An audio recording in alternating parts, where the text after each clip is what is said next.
அன்பான தெய்வ பிள்ளைகள் எல்லோருக்கும் இயேசு கிறிஸ்துவின் நாமத்தில் வாழ்த்துக்களை தெரிவித்துக் கொள்கிறேன்.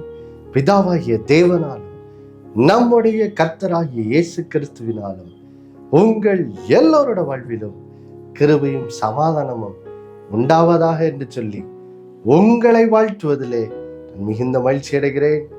தேவ பிள்ளைகளே, நாம் ஏசாயா 60ஆம் அதிகாரம் 1வது வசனத்திலிருந்து நாம் எப்படி எழும்பி கர்த்தருடைய நாமத்துக்காக பிரகாசிக்க வேண்டும் என்ற சத்தியத்தை நாம் கடந்த 3 வாரங்களாக பார்த்து வருகிறோம்.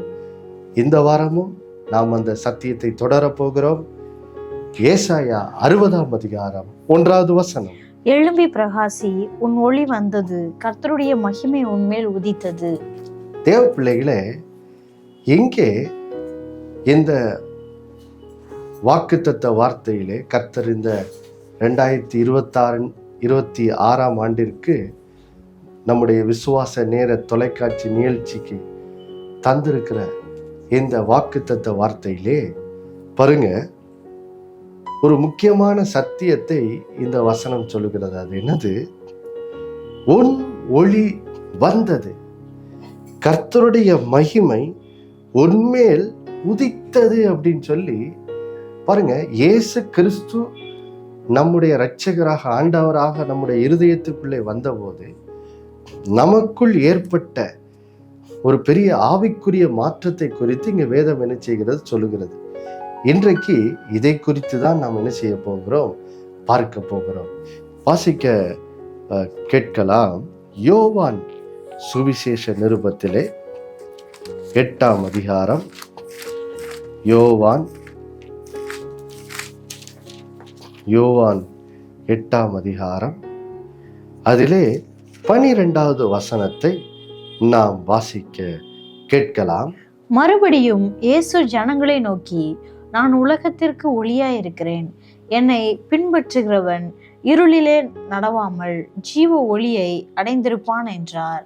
தேவ பிள்ளைகளே, எங்கே ஆண்டவராகிய இயேசு கிறிஸ்து தம்மை யார் என்று சொல்லி அந்த இஸ்ரேல் ஜனங்களுக்கு, தாம் ஊழியம் செய்த இஸ்ரேல் ஜனங்களுக்கு வெளிப்படுத்துகிறத என்ன செய்கிறோம், பார்க்கிறோம்.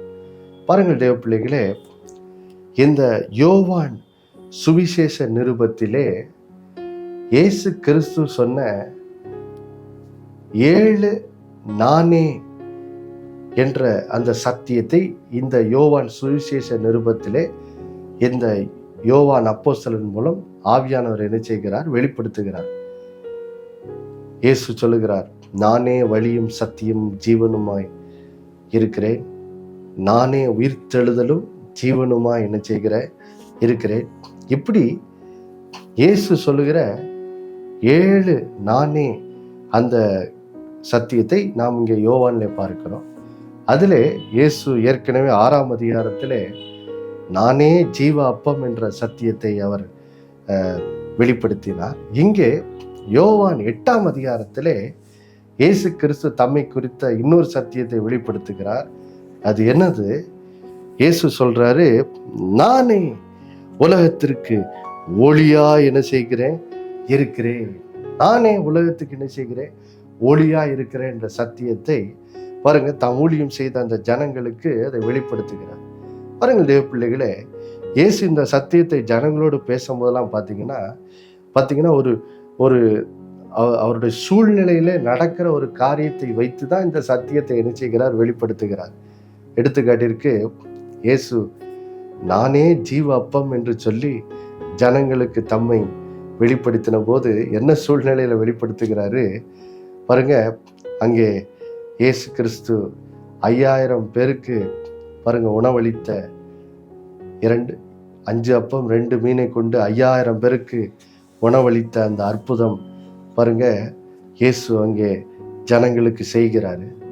இப்போ அந்த பின்னணியில தான் பார்த்தீங்கன்னா ஜனங்களுக்கு தாமே ஜீவ அப்பம், நானே ஜீவ அப்பம் அப்படிங்கிற அந்த சத்தியத்தை ஜனங்களுக்கு என்ன செய்கிறார், வெளிப்படுத்துகிறார். ஏனென்றால் தாம் ஊழியம் செய்த அந்த இஸ்ரேல் ஜனங்கள் பாருங்க, பழைய ஏற்பாட்டு வேத வசனங்களை நன்கு கேட்டறிந்தவர்கள்.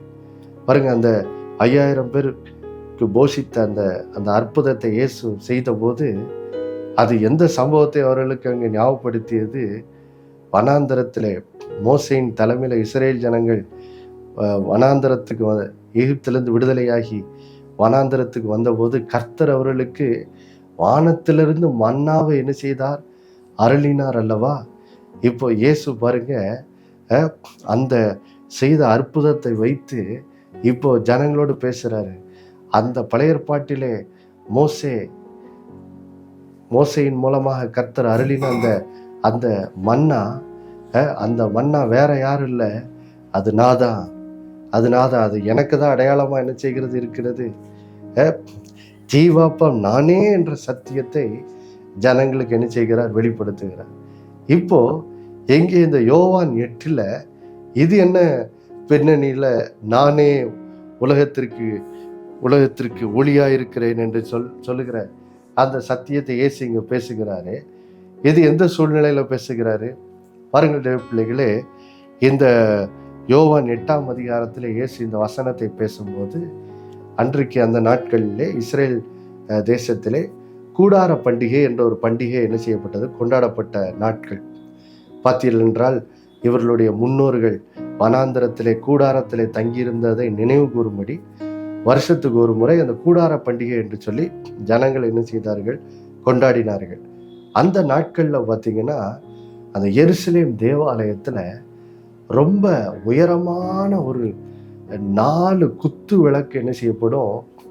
அது வைக்கப்பட்டு, அது பார்த்தீங்கன்னா ரொம்ப ரொம்ப உயரமான குத்து விளக்கா இருக்கும் பாருங்க.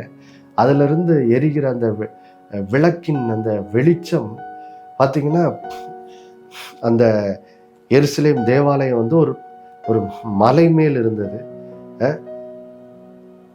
அதனால பார்த்தீங்கன்னா அது அந்த அந்த 4 குத்து விளக்குகளும் உயரமான குத்து விளக்குகள். அது அவைகள் எல்லாம் பாருங்க, அதுல இருந்து வருகிற வெளிச்சம் எருசலேம் அந்த பட்டணம் எங்கும் அந்த ஒளி என்ன செய்தது? வீசியது பாருங்க. அப்போ இந்த பின்னணியில தான் இயேசு கிறிஸ்து என்ன செய்யறாரு? அந்த இஸ்ரேல் ஜனங்களோடு பேசுறாரு. என்ன அந்த குத்து விளக்கு எதுக்கு வைக்கப்பட்டது? ஏனென்றால் வனாந்தரத்திலே கர்த்தர் ஜனங்களுக்கு பாருங்க, அவர்களுக்கு வழிகாட்ட, இரவிலே வெளிச்சம் கொடுக்க, இரவிலே அக்னி ஸ்தம்பத்திலே கர்த்தர் அவங்கள இஸ்ரேல் ஜனங்களை என்ன செய்தார்? வழி நடத்தினார் அல்லவா? அதை நினைவு கூறும்படிதான் அந்த குத்து விளக்கு என்ன செய்யப்பட்டது? அந்த எருசலேம் தேவாலயத்துல வைக்கப்பட்டு, அதுல இருந்து அந்த குத்து விளக்குல இருந்து வருகிற அந்த வெளிச்சம் என்ன செய்யப்பட்டது? ஏற்றப்பட்டது. அப்போ யோசித்து பாருங்க, இப்போ இயேசு இந்த இஸ்ரேல் ஜனங்களுக்கு என்ன சொல்றாரு? எப்பா, பழைய ஏற்பாட்டுல வனாந்தரத்துல உங்களுடைய முன்னோர்களுக்கு அக்னி ஸ்தம்பமாய் வெளிப்பட்ட தேவன் வேற யாரும் இல்ல, நான் தான். அன்றைக்கு அக்னி ஸ்தம்பமாய் உங்களுடைய முன்னோர்களுக்கு வெளிப்பட்டேன். இன்றைக்கு அந்த தேவன் தான் மாம்சமாகி உங்களுக்கு முன்பாக என்ன செய்திருக்கிறேன்? வந்து நிற்கிறேன். எதற்காக? நானே உலகத்திற்கு எனது ஒளியா இருக்கிறேன். இயேசு சொல்றாரு பாருங்க, வாசிக்க கேட்போம் மறுபடியும். யோவான் 8:12. மறுபடியும் இயேசு ஜனங்களை நோக்கி, நான் உலகத்திற்கு ஒளியா இருக்கிறேன். என்னை பின்பற்றுகிறவன் இருளில் நடவாமல் ஜீவ ஒளியை அடைந்திருப்பான் என்றார். அப்போ பாருங்க, இயேசு என்ன சொல்றாரு? என்னை யார் விசுவாசிக்கிறாங்களோ அவர்களுக்குள்ள இருக்கிற அந்த பாவ இருள் என்ன செய்கிறது? நீங்கி அவர்கள் ஜீவ ஒளியை என்ன செய்கிறார்கள்? அடைகிறார்கள் என்று சொல்லி பாருங்க, கர்த்தர் இங்கே அந்த ஜனங்களோடு என்ன செய்கிறார்? பேசுகிறார் பாருங்க தேவ பிள்ளைகளே. இன்றைக்கும் நாம் சில வேளைகளில் நாம் பாருங்க, தேவாலயத்துக்கு செல்லும் போது அங்கே சர்ச்சில் சில நேரம் இந்த குத்து விளக்கெல்லாம் பாருங்க, ஜனங்கள் விளக்கு ஏற்றுகிறதெல்லாம் நாம் பார்க்கலாம். பாருங்கள் தேவ பிள்ளைகளே, அவைகளெல்லாம் ஒரு காரியத்துக்கு அடையாளமாக தான் பழைய ஏற்பாட்டில் என்ன செய்யப்பட்டது. அந்த தேவாலயத்தில் அந்த விளக்கு ஏற்றப்பட்டது எதற்காக? அது ஒரு அடையாளம். என்ன அடையாளம்? இயேசு எப்படி இந்த உலகத்துக்குள்ளே உலகத்தின் ஒளியாய் அவர் வந்து எனக்குள் இருக்கும் அந்த பாவ இருளை நீக்கி எப்படி என்னை வெளிச்சத்தினால் நிரப்ப போகிறார் என்பதை எனக்கு நமக்கு கற்றுக் கொடுப்பதற்காக தான் பழைய ஏற்பாட்டு கீழே பாருங்க, அந்த தேவாலயங்கள்ல பாருங்க, அந்த குத்து விளக்கெல்லாம் என்ன செய்யப்பட்டது, ஏற்றப்பட்டது பாருங்க. இன்றைக்கு அவைகள் கற்பித்த அந்த பாடமாகி எப்படி இயேசு வந்து நம்முடைய இருதயத்தின் விளக்கை அவர் எப்படி ஏற்றி நமக்குள் இருக்கும் பாவ இருளை எப்படி அகற்றுவார் என்று சொல்லி அவைகள் சொல்லிக் கொடுத்த அந்த ஆவிக்குரிய பாடம் இன்றைக்கு என்ன செய்து விட்டது, இயேசுவில் நிறைவேறி விட்டது. இயேசு அதான் சொல்றாரு, இப்ப நான் வந்துட்டேன், நானே உலகத்திற்கு எனது ஒளியா இருக்கிறேன், நீங்க என்னை ஏற்றுக்கொள்ளும் போது உங்க இருதயத்துல மெய்யான ஒளி என்ன செய்யப்படுது, ஏற்றப்படுகிறது அப்படின்னு சொல்லி இயேசுங்க என்ன செய்கிறார், சொல்லுகிறார் பாருங்க. இதே காரியம் யோவான் 1ஆம் அதிகாரத்துல வேதம் சொல்லுகிறது பாருங்க. யோவான் 1ஆம் அதிகாரம், இப்பொழுது நாம் 9வது வசனத்தை வாசிக்கலாம். உலகத்திலே வந்து எந்த மனுஷனையும் பிரகாசிப்பிக்கிற ஒளியே அந்த மெய்யான ஒளி. ஆம் பிரியமானவர்களே, ஆண்டவருங்க அழகா சொல்றாரு பாருங்க, உலகத்திலே வந்த எந்த மனுஷனையும் பிரகாசிப்பிக்கிற மெய்யான ஒளி யாரு, இயேசு கிறிஸ்து தான், இயேசு கிறிஸ்து தான். இப்போ நம்ம கேட்கலாம், இயேசு கிறிஸ்து உலகத்திற்கு ஒளியா இருக்கிறேன்னு சொல்றாரு, அப்படின்னா என்ன அர்த்தம்? பாருங்கள் தேவ பிள்ளைகளே, பழைய ஏற்பாட்டிலே அந்த இஸ்ரேல் ஜனங்கள் வனாந்தரத்துல அவங்களுக்கு போற வழி என்னது தெரியாது. அந்த மாதிரி இரவு நேரத்துல எங்கும் இருள் இருக்கும். அப்போ கர்த்தர் அந்த மேக ஸ்தம்பத்திலே அந்த ஜனங்களுக்கு முன்பாக செல்லும் போது என்ன ஆச்சு, அவர்களுக்கு இருள்ல வெளிச்சம் உண்டாயிற்று. போகிற வழியை அவர்கள் என்ன செய்தார்கள், அறிந்து கொண்டார்கள். அப்போ பாருங்கள் தேவ பிள்ளைகளே, இயேசு இப்பொழுது எனக்குள்ளே வந்து விட்டார், உலகத்தின் ஒளியாயிருக்கிறவர் எனக்குள்ளே வந்து எனக்கு மெய்யான ஒளியை அளித்து விட்டார் என்பதற்கு அர்த்தம் என்ன, இப்போ இவ்வளவு நாளும் பாவ இருளால நமக்கு போக வேண்டிய வழி, வாழ்க்கையின் வழி என்னது தெரியல. அதனாலதான் இன்னைக்கு மனுஷன் என்ன செய்கிறான், பலவிதமான இச்சைகளுக்கும் பாவங்களுக்கும் அடிமைப்பட்டு என்ன செய்கிறான், வாழுகிறான். கடந்த வாரத்துல பார்த்தோம்ல, இன்னைக்கு மனுஷன் எப்படி எதுக்கு பிரதானமா அடிமைப்பட்டிருக்கான்னு பார்த்தோம். எபேசியர் 5:5 இருந்து நீங்க மனுஷன் விபச்சாரம், வேசித்தனங்கள், அசுத்தங்கள், பொருள் ஆசைக்கு அடிமைப்பட்டு என்ன செய்கிறான், வாழுகிறான். அப்போ ஏன் அப்படி வாழுகிறார்கள், ஏன்னா அவங்களுக்குள்ள இருள் இருக்கிறது. அதனால வாழ்க்கையில எப்படி வாழணும், எப்படி எந்த வழியில போகணும்னு அவங்களுக்கு வழி என்னது தெரியல. அதனாலதான் இந்த பாவ இருளுக்கு அடிமைப்பட்டு என்ன செய்கிறார்கள், வாழுகிறார்கள். ஆனா இப்போ உலகத்துக்கு ஒளியா இருக்கிற இயேசு எனக்குள்ளே வந்து என்னை இப்பொழுது எனக்குள்ளே இப்ப மெய்யான ஒளியை தந்து அவர் இப்ப என்ன செய்தாரு, என்னை பிரகாசிக்க செய்து விட்டார். ஆதலால் தான் பாருங்கள் தேவ பிள்ளைகளே, வேதம் அங்கே ஏசாயா 60ஆம் அதிகாரம் 1வது வசனத்திலே சொல்லுகிறது, உன் ஒளி என்ன செய்தது, வந்தது, உன் ஒளி வந்தது. ஆம் பிரியமானவர்களே, உலகத்தின் ஒளியாயிருக்கிற இயேசு உங்களுக்குள்ளே வந்து விட்டபடியால் இப்பொழுது உங்களுக்குள்ளே இருந்த இருள் என்ன செய்து விட்டது, நீங்கி விட்டது. நீங்கள் இப்பொழுது வெளிச்சமடைந்து விட்டீர்கள். வாசிக்கலாம் பாருங்க, இதை பவுல் ஆவியானவர் மூலமாக 2 கொரிந்தியர் 4ஆம் அதிகாரம் 6வது வசனத்துல மிகவும் அழகாக இந்த சத்தியத்தை எழுதி வைத்திருக்கிறார் பாருங்க. இருளில் இருந்து வெளிச்சத்தை பிரகாசிக்க சொன்ன தேவன் இயேசு கிறிஸ்துவின் முகத்தில் உள்ள தமது மகிமையின் அறிவாகிய ஒளியை தோன்ற பண்ணும் பொருட்டாக எங்கள் இருதயங்களிலே பிரகாசித்தார். தேவ பிள்ளைகளை பாருங்க, நம்முடைய இருதயத்திலே இயேசு கிறிஸ்து வந்து நமக்கு மெய்யான ஒளியை தருகிறாரே, அதை பழைய ஏற்பாட்டில் உள்ள ஒரு சத்தியத்துக்கு ஒப்பிட்டு இங்கே பாருங்க பவுல் மூலம் ஆவியானவர் எழுதுறாரு பாருங்க. ஆதியாகமம் 1ஆம் அதிகாரத்திலே நாம் பார்க்கிறோம், ஆதியிலே தேவன் வானத்தை பூமியை சிருஷ்டித்தார். ஆனா சிருஷ்டித்த பிறகு என்ன ஆயிற்று, பூமியானது ஒழுங்கின்மையும் வெறுமையுமா இருந்தது, ஆழத்தின் மேல் இருள் என்ன செய்தது, இருந்ததுன்னு சொல்லி வாசிக்கிறோம். அப்போ யோசிச்சு பாருங்க, அங்கே இருள் இருந்தபோது என்னாச்சு? வேதம் சொல்லுகிறது ஆதியாகமம் 1:3 தேவன் வெளிச்சம் உண்டாக கடவுது என்றார். வெளிச்சம் என்ன செய்து உண்டாயிற்று. வெளிச்சம் உண்டாயிற்று, இருள் நீங்கினது. அதுக்கு ஒப்பிட்டு இப்ப நம்முடைய இருதயத்துல நமக்குள் எப்படி வெளிச்சம் உண்டாயிற்று என்று சொல்லி ஆவியானவர் இங்க சொல்றாரு பாருங்க. எப்படி இருளிலிருந்து வெளிச்சத்தை பிரகாசிக்க சொன்ன தேவன் இப்ப என்ன பண்ணியிருக்கிறாரா? இயேசு கிறிஸ்துவின் முகத்திலுள்ள தமது மகிமையின் அறிவாகிய ஒளியை பாருங்க தோன்ற பண்ணும் பொருட்டாக எங்கள் இருதயங்களிலே அவர் என்ன செய்தார்? பிரகாசித்தார்.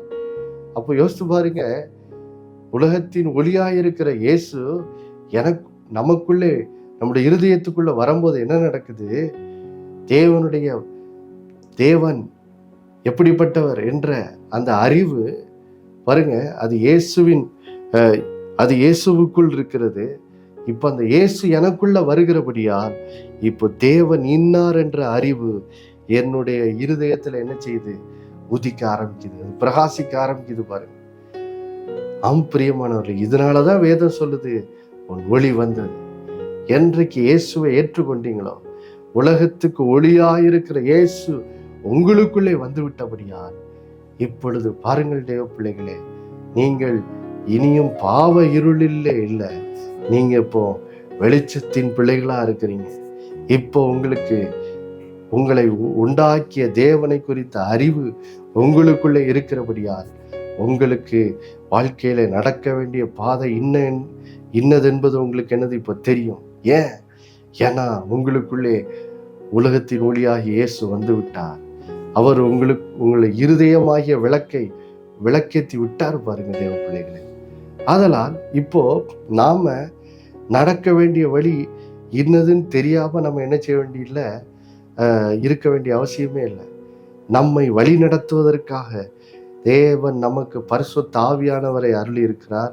அந்த ஆவியானவர் ஒவ்வொரு நாளும் நம்மை சகல சத்தியத்துக்குள்ளும் நடத்தி வழி நடத்துகிறவராக என்ன செய்கிறார்?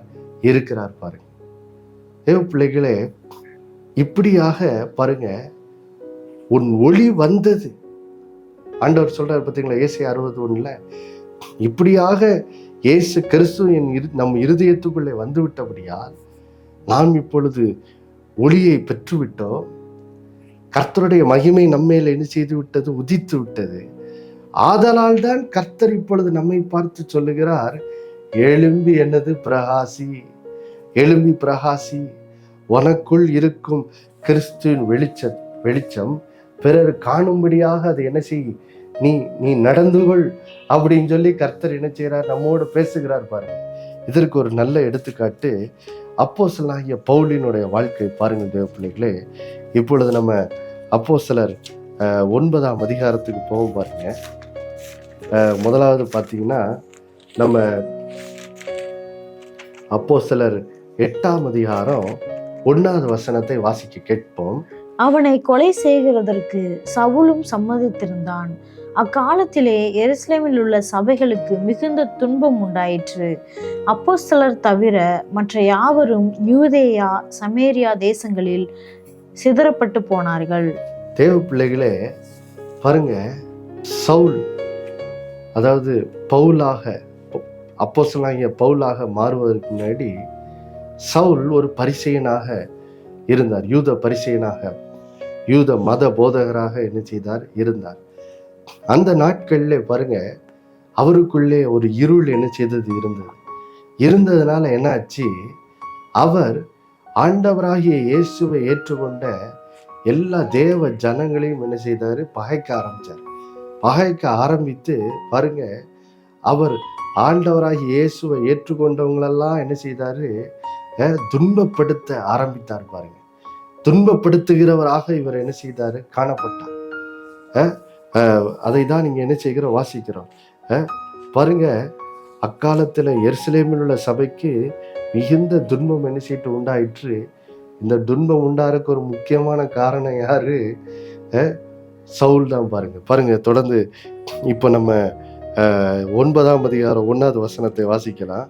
சவுல் என்பவன் இன்னும் கர்த்தருடைய சீசரை பயமுறுத்தி கொலை செய்யும்படி சீறி பிரதான ஆசாரியர்களிடத்திற்கு போய் பாருங்க, அப்போ இந்த சவுல் என்ன என்ன பண்ணிக்கிட்டு இருந்தாரு?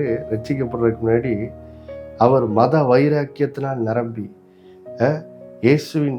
இயேசுவையும் அவருடைய சீடர்களையும் பகைக்க ஆரம்பித்து அவர்களை பிடிச்சி சிறைச்சாலையில் போடுறது, இங்கே வேதம் சொல்லுது அவங்கள பயமுறுத்துறது, அவர்களை கொலை செய்வது, இப்படிப்பட்ட காரியங்களை சவுல் என்ன செய்து கொண்டிருந்தார். ஏன்? அவருக்குள்ளே ஒரு பாவ இருள் என்ன செய்தது இருந்தது. ஆனா பாருங்க, அவர் தமஸ்கு என்ற பட்டணத்துக்கு செல்லும் வழியிலே உலகத்துக்கு ஒளியாயிருக்கிற இயேசு சவுலை என்ன செய்கிறார்? சந்திக்கிறார். பாருங்க, வாசிக்கலாம் கீழே. இப்போ 3-4 வசனங்களை வாசிக்கலாம். அவன் பிரயாணமாய் போய் தமஸ்குவுக்கு சமீபித்த போது சடுதியிலே வானத்திலிருந்து ஒரு ஒளி அவனை சுற்றி பிரகாசித்தது. அவன் தரையிலே விழுந்தான். அப்பொழுது, சவுலே, சவுலே, நீ என்னை ஏன் துன்பப்படுத்துகிறாய் என்று தன்னுடனே சொல்லுகிற ஒரு சத்தத்தை கேட்டான். அடுத்த வசனம். அதற்கு அவன், ஆண்டவரே, நீர் யார் என்றான். அதற்கு கர்த்தர், நீ துன்பப்படுத்துகிற இயேசு நானே.